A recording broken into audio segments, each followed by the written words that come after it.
Imagine pulling off $1 billion bank heist without ever setting foot inside the vault. In 2016, that's exactly what happened to Bangladesh Bank. This wasn't a movie plot. It was one of the most daring digital robberies in history.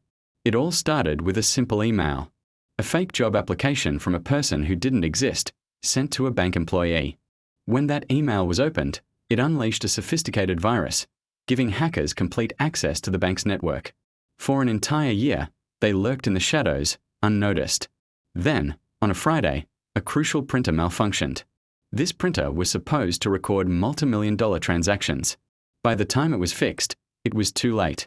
It spat out messages revealing that hackers were already draining the banker's account at the Federal Reserve in New York, attempting to steal nearly $1 billion. This story is a chilling reminder of how vulnerable our digital world can be.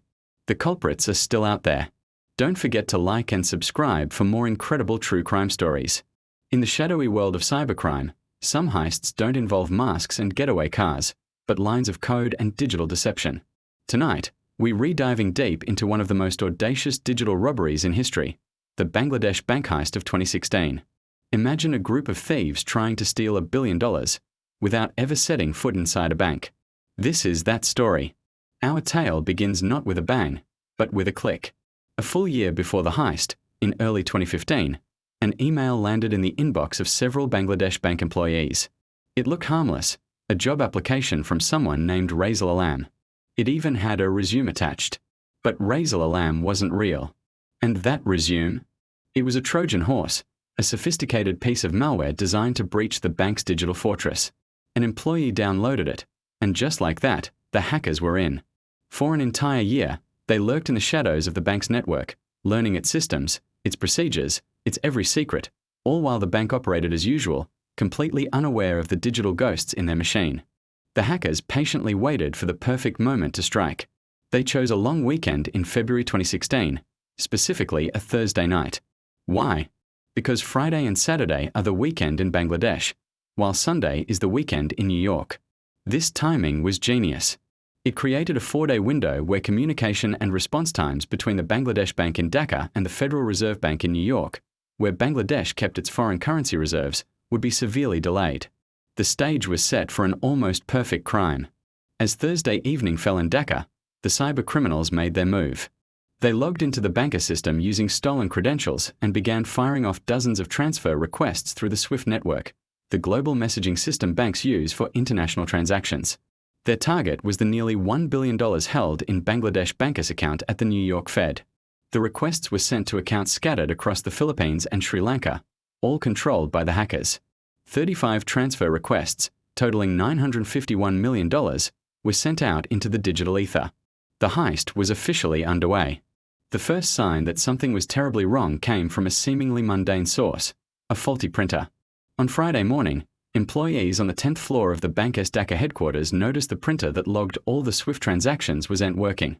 They tried to fix it, but couldn't, so they just shut it down for the weekend, thinking it was a simple glitch.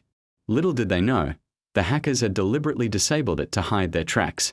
While the bank slept, millions of dollars were flying out the virtual door.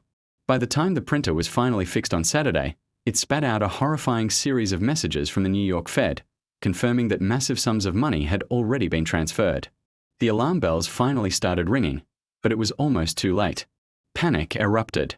Bank officials scrambled to contact the New York Fed to halt the remaining transfers. But because it was the weekend in New York, their desperate calls went unanswered. Of the 35 transfer requests, 5 had already gone through, moving $101 million.